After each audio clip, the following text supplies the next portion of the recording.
Things Fall Apart, Chapter 7. For 3 years, Ikemefuna lived in Okonkwo's household, and the elders of Umuofia seemed to have forgotten about him.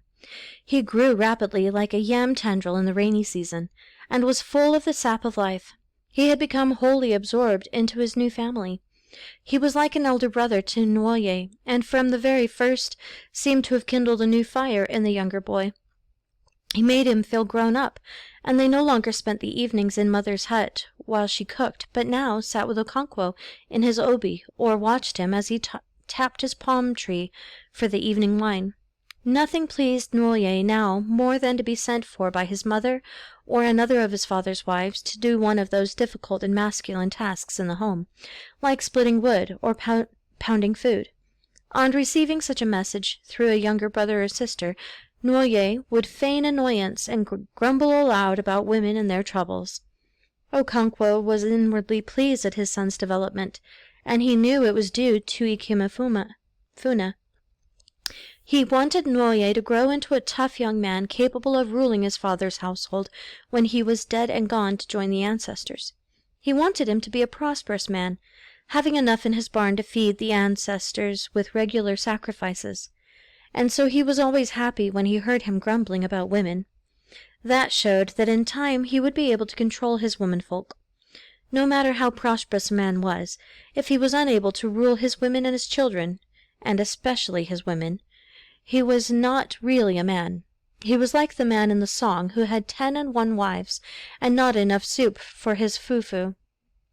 So Okonkwo encouraged the boys to sit with him in his obi, and he told them stories of the land, masculine stories of violence and bloodshed.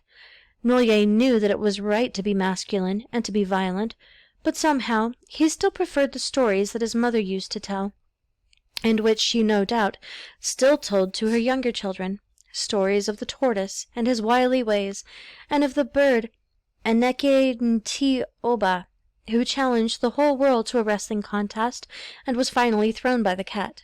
He remembered the story she often told of the quarrel between earth and sky long ago, and how sky withheld rain for 7 years until crops withered and the dead could not be buried because the hose broke on the stony earth. At last Vulture was sent to plead with Sky and to soften his heart with a song of the suffering of the sons of men. Whenever Nwoye's mother sang this song, he felt carried away to the distant scene in the sky where Vulture, Earth's emissary, sang for mercy.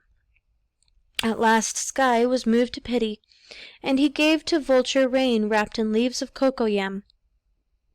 But as he flew home, his long talon pierced the leaves, and the rain fell as it had never fallen before.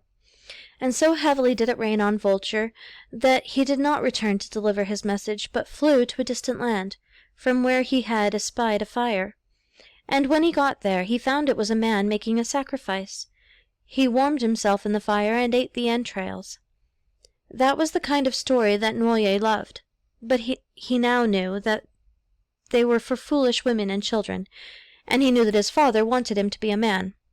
And so he feigned that he no longer cared for women's stories, and when he did this he saw that his father was pleased, and no longer rebuked him or beat him.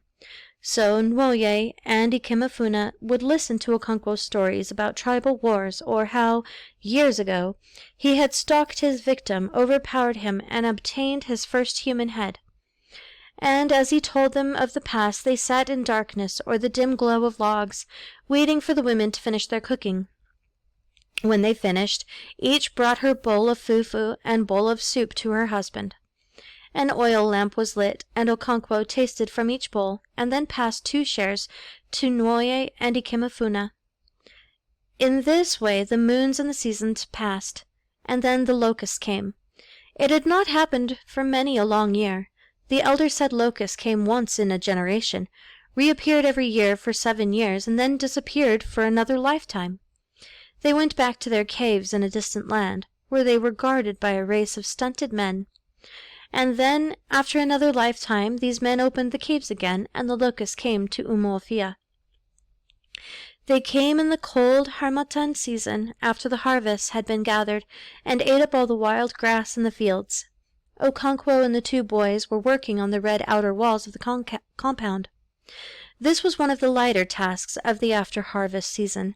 A new cover of thick palm branches and palm leaves was set on the walls to protect them from the next rainy season. Okonkwo worked on the outside of the wall, and the boys worked from within. There were little holes from one side to the other in the upper levels of the wall, and through these Okonkwo passed the rope, or tia, to the boys, and they passed it round the wooden stays and then back to him. And in this way the cover was strengthened on the wall.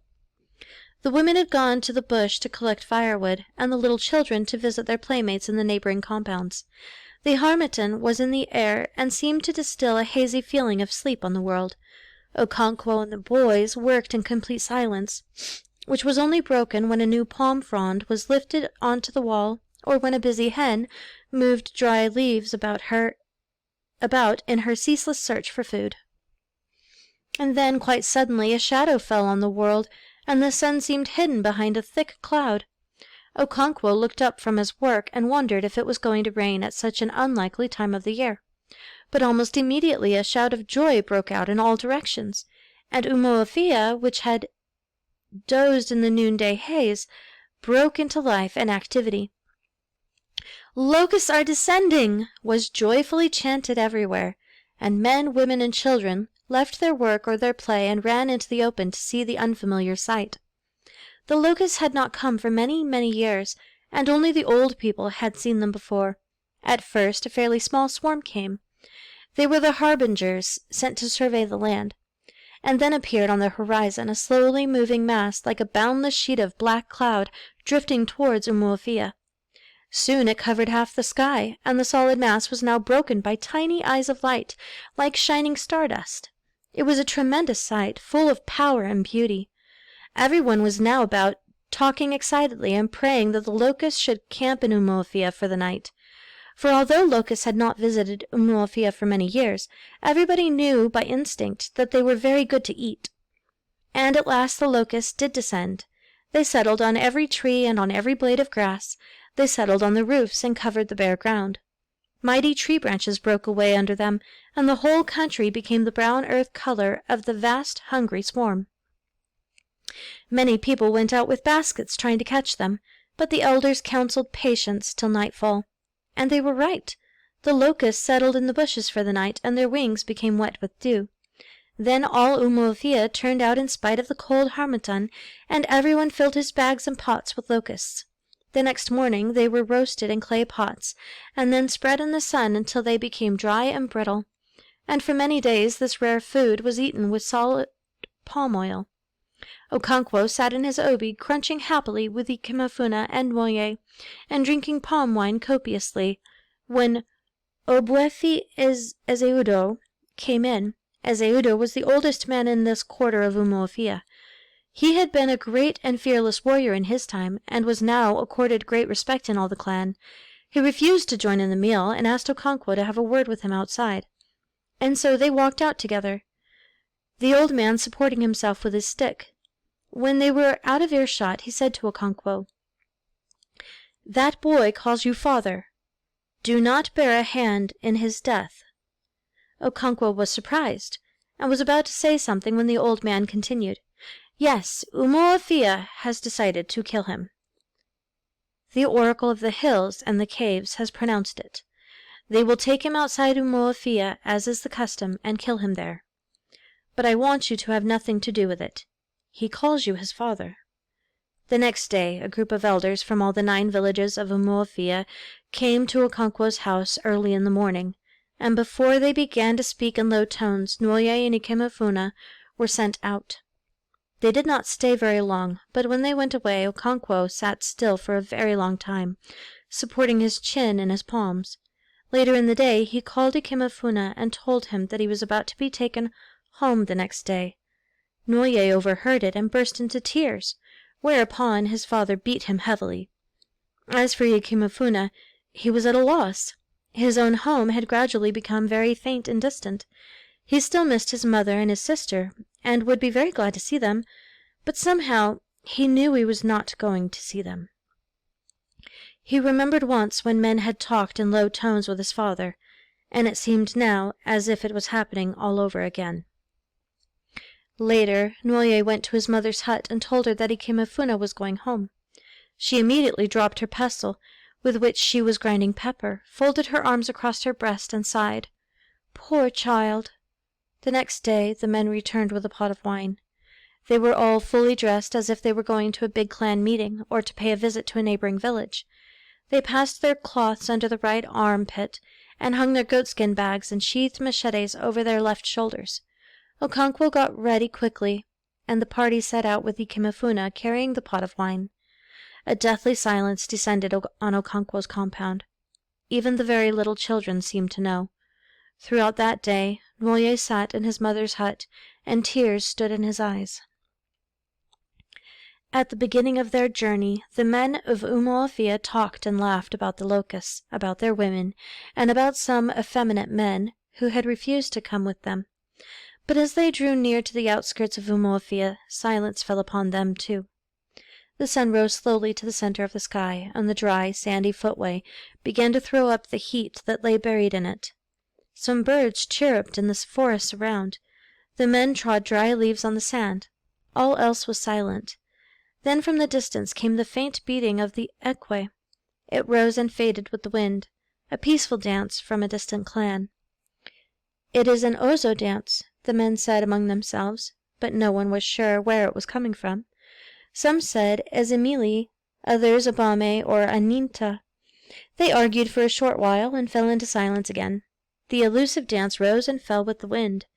Somewhere a man was taking one of the titles of his clan, with music and dancing and a great feast. The footway had now become a narrow line in the heart of the forest. The short trees and sparse undergrowth which surrounded the men's village began to give way to giant trees and climbers which perhaps had stood from the beginning of things, untouched by the axe and the bushfire. The sun breaking through their leaves and branches threw a pattern of light and shade on the sandy footway. Ikemefuna heard a whisper close behind him and turned round sharply. The man who had whispered now called out aloud, urging the others to hurry up. "We still have a long way to go," he said. Then he and another man went before Ikemefuna and set a faster pace. Thus the men of Umuofia pursued their way, armed with sheathed machetes, and Ikemefuna, carrying a pot of palm wine on his head, walked in their midst. Although he had felt uneasy at first, he was not afraid now. Okonkwo walked behind him. He could hardly imagine that Okonkwo was not his real father. He had never been fond of his real father, and at the end of 3 years he had become very distant indeed.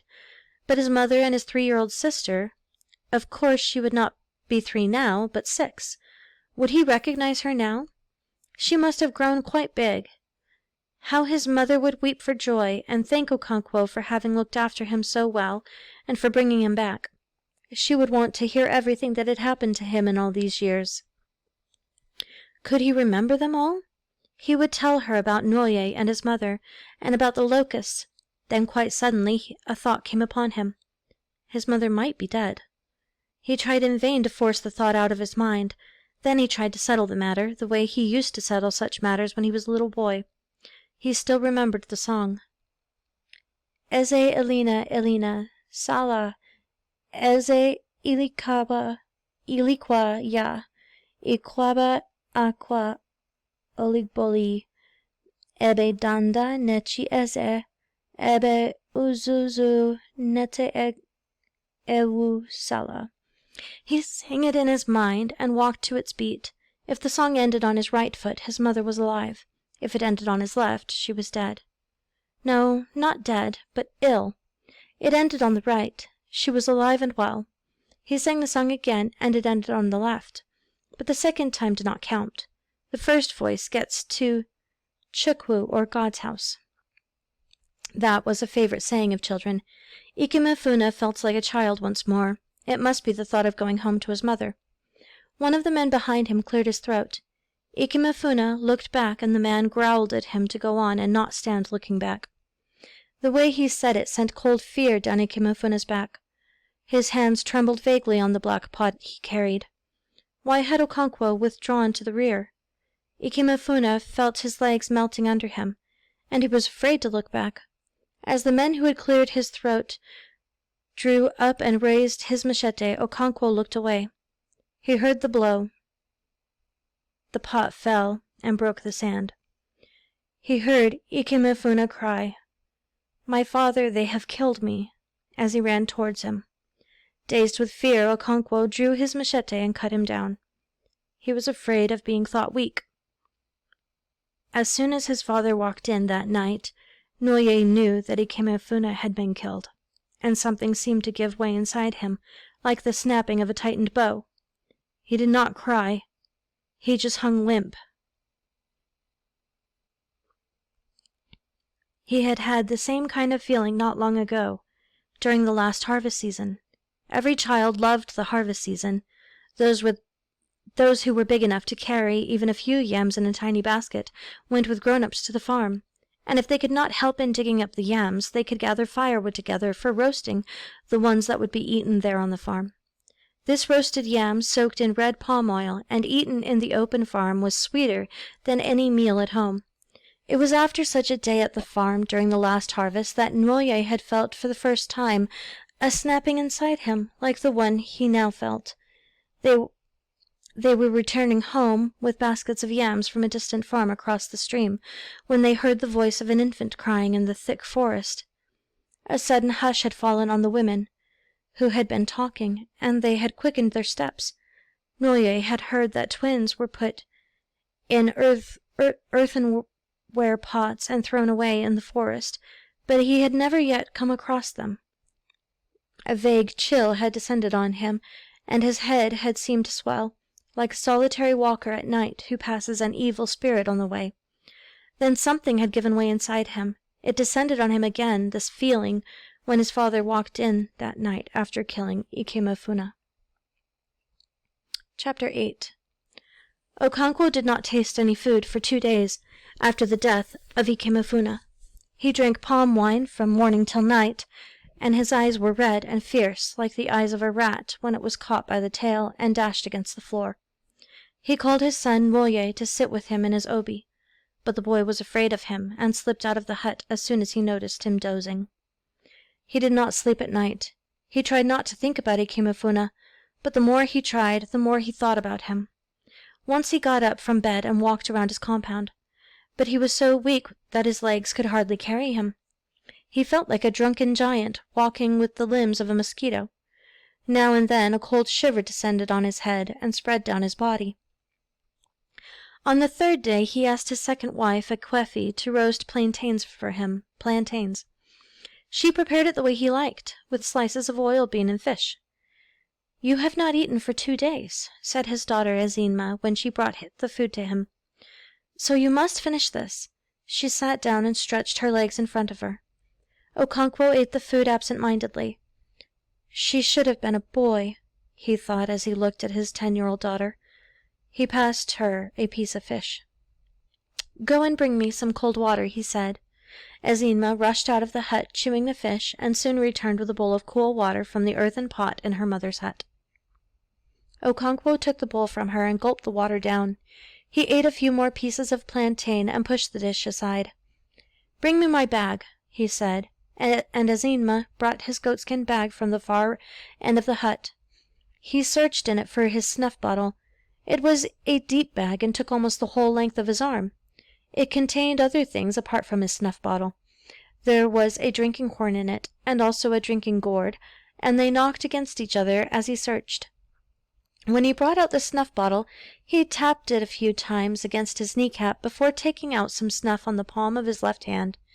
Then he remembered that he had not taken out his snuff spoon, and searched his bag again and brought out a small, flat, ivory spoon, with which he carried the brown snuff to his nostrils.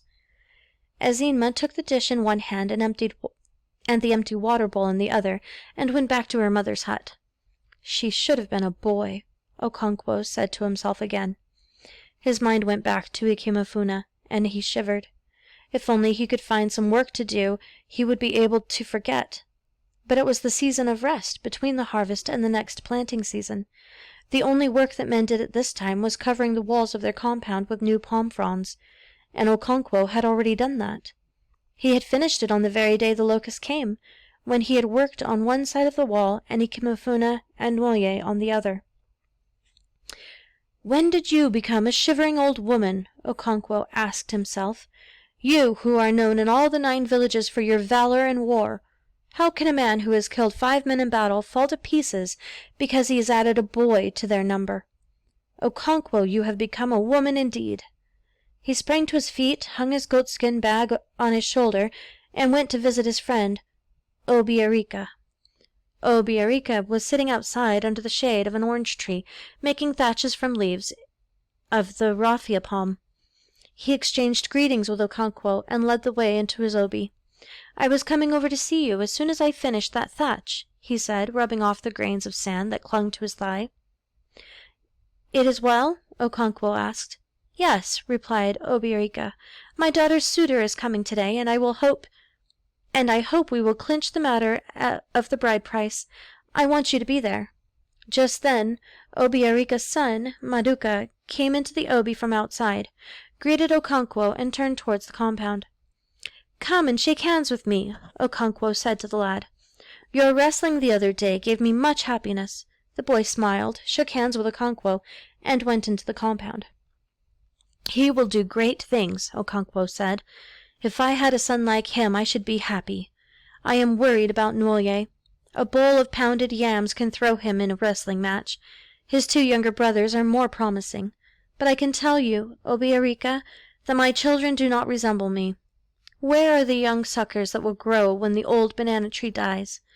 If Azinma had been a boy, I would have been happier. She has the right spirit." "You worry yourself for nothing," said Obiarika. "The children are still very young. Nwoye is old enough to impregnate a woman. At his age I was already fending for myself. No, my friend, he is not too young. A chick that will grow into a cock can be spotted the very day it hatches. I have done my best to make Nwoye grow into a man, but there is too much of a mother in him." Too much of his grandfather, Obiarika thought, but he did not say it. The same thought also came to Okonkwo's mind, but he had long learned how to lay that ghost. Whenever the thought of his father's weakness and failure troubled him, he expelled it by thinking about his own strength and success. And so he did now. His mind went to his latest show of manliness. "I cannot understand why you refused to come with us to kill the boy," he asked Obiarika. "Because I did not want to," Obiarika replied sharply. "I had something better to do." "You sound as if you questioned the authority and the decision of the oracle, who said he should die." "I do not. Why should I? But the oracle did not ask me to carry out its decision." "But someone had to do it. If we were all afraid of blood, it would not be done. And what do you think the oracle would do then? You know very well, Okonkwo, that I am not afraid of blood, and if anyone tells you that I am, he is telling a lie. And let me tell you one thing, my friend. If I were you, I would have stayed at home. What you have done will not please the earth. It is the kind of action for which the goddess wipes out whole families." "The earth cannot punish me for obeying her messenger," Okonkwo said. "A child's fingers are not scaled by a piece of hot yam which its mother puts into its palm." "That is true," Obiarika agreed. "But if the oracle said that my son should be killed, I would neither dispute it nor be the one to do it." They would have gone on arguing had Ofoedu not come in just then. It was clear from his twinkling eyes that he had important news, but it would be impolite to rush him. Obiarika offered him a lobe of the kola nut he had broken with Okonkwo. Ofoedu ate slowly and talked about the locusts. When he finished his kola nut, he said, "The things that happen these days are very strange." "What has happened?" asked Okonkwo. "Do you know Obwefi Ndului?" Ofoedu asked. "Obwefi Ndului of Ire village?" Okonkwo and Obiarika said together. "He died this morning," said Ofoedu. "That is not strange. He was the oldest man in Ire," said Obiarika. "You are right," Ofoedu agreed. "But you ought to ask why the drum has not beaten to tell Umuofia of his death." "Why?" asked Obiorika and Okonkwo together. That is the strange part of it. You know his first wife who walks with a stick? Yes, she is called Ozoemena. Ozoemena. That is so, said Ofoedu. Ozoemena was, as you know, too old to attend Ndulue during his illness. His younger wives did that. When he died this morning, one of these women went to Ozoemena's hut and told her. She rose from her mat, took her stick, and walked over to the obi. She knelt on her knees and hands at the threshold and called her husband, who was laid on a mat. Obwefin Ndulue, she called 3 times, and went back to her hut. When the youngest wife went to call her again to be present at the washing of the body, she found her lying on the mat, dead. That is very strange indeed, said Okonkwo. They will put off Ndulue's funeral until his wife has been buried. That is why the drum has not been beaten to tell Umuofia. It was always said that Ndulue and Ozoemena had one mind, said Obiorika. I remember when I was a young boy there was a song about them. He could not do anything without telling her. I did not know that, said Okonkwo. I thought he was a strong man in his youth. He was indeed, said Ofoedu. Okonkwo shook his head doubtfully. He led Umuofia to war in those days, said Obiorika. Okonkwo was beginning to feel like his old self again. All that he required was something to occupy his mind. If he had killed Ikemefuna during the busy planting season or harvesting, it would not have been so bad. His mind would have been centered on his work. Okonkwo was not a man of thought but of action. But in absence of work, talking was the next best. Soon after Ofoedu left, Okonkwo took up his goatskin bag to go. I must go home to tap my palm trees for the afternoon, he said. Who taps your tall trees for you? Asked Obiorika. Umezulike, replied Okonkwo. Sometimes I wish I had not taken the Ozo title, said Obiorika. It wounds my heart to see these young men killing palm trees in the name of tapping. It is so indeed, Okonkwo agreed, but the law of the land must be obeyed. I don't know how we got that law, said Obiorika. In many other clans a man of title is not forbidden to climb the palm tree. Here we say he cannot climb the tall tree, but he can tap the short one standing on the ground. It is like Dimaragana, who would not lend his knife for cutting up dog meat, because the dog was taboo to him, but offered to use his teeth. I think it is good that our clan holds the Ozo title in high esteem, said Okonkwo. In those other clans you speak of, Ozo is so low that every beggar takes it. I was only speaking in jest, said Obiorika. In Abame and Aninta the title is worth less than 2 cowries. Every man wears the thread of the title on his ankle, and does not lose it even if he steals. They have indeed soiled the name of Ozo, said Okonkwo as he rose to go. It will not be very long now before my in-laws come, said Obiorika. I shall return very soon, said Okonkwo, looking at the position of the sun. There were 7 men in Obiorika's hut when Okonkwo returned. The suitor was a young man of about 25, and with him were his father and uncle. On Obiorika's side were his 2 elder brothers and Maduka, his 16-year-old son. Ask Akweki's mother to send us some kola nuts, said Obiorika to his son. Maduka vanished into the compound like lightning. The conversation at once centered on him, and everybody agreed that he was as sharp as a razor. I sometimes think he is too sharp, said Obiorika, somewhat indulgently. He hardly ever walks. He is always in a hurry. If you are sending him on an errand, he flies away before he has heard half of the message. You were very much like that yourself, said his elder brother. As our people say, when mother cow is chewing grass, its young ones watch its mouth. Maduka has been watching your mouth.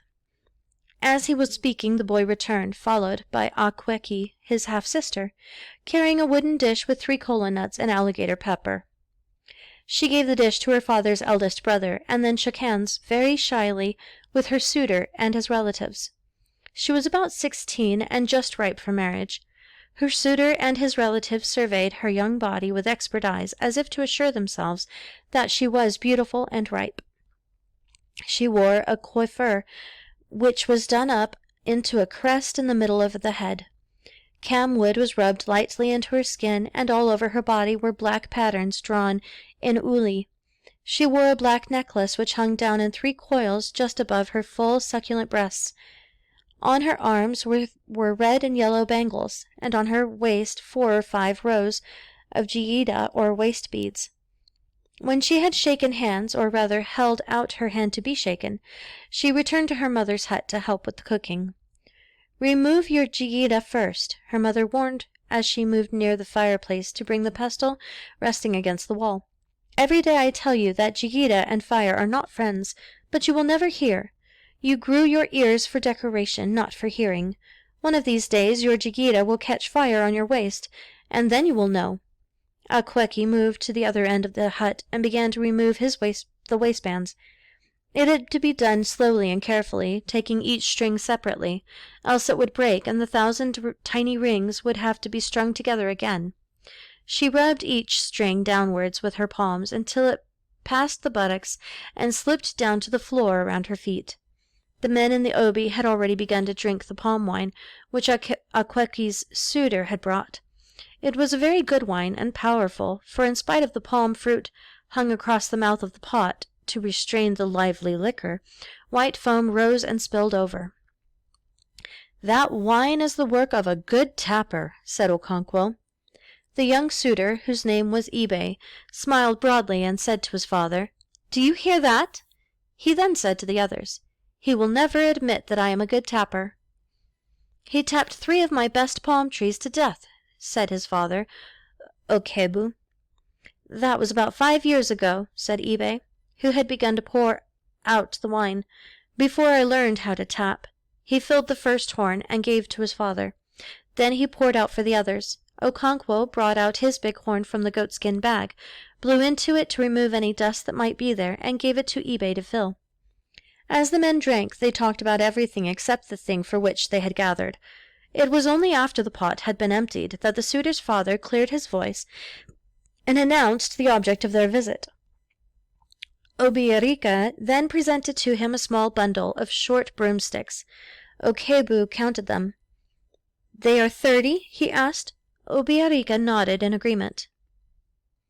"We are at last getting somewhere," Okebu said, and then turning to his brother and his son, he said, "Let us go out and whisper together."